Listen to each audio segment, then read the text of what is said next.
My name is Roger Wiens.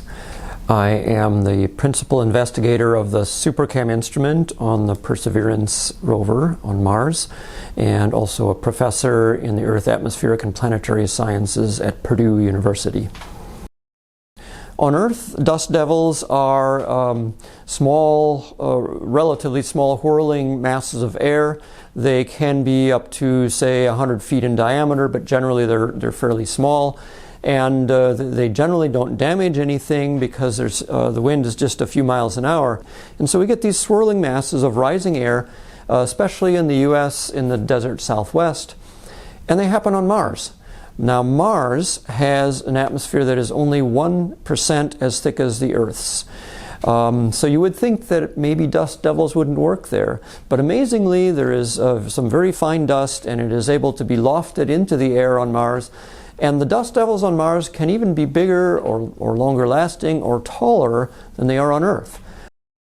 So on day 215 of the mission, we recorded the sound of a dust devil passing over the rover.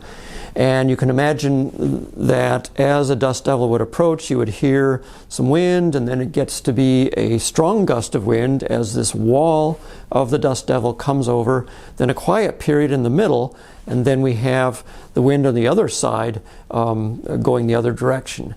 And so we could hear this whole thing passing over the rover. So it must have gone right over the rover. We had about 25-mile-an-hour winds in the strongest side and then a little bit less in the other side.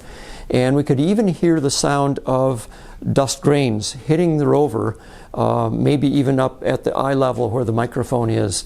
So just an amazing phenomenon to hear on Mars. What we study in this event, as well as other just general winds on Mars, is the turbulence, and also the matter of how dust is actually lofted into the atmosphere.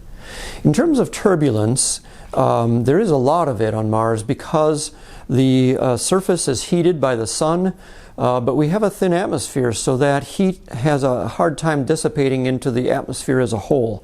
There is a big gradient in terms of temperature between the near surface temperature right at the ground, and that maybe even at eye level, where there's over 20 degrees difference in temperature. And that kind of instability tends to foster dust devils and lots of other turbulence. And we've been able to study it at smaller time scales with this microphone than we have with other sensors on the rover or on previous rovers.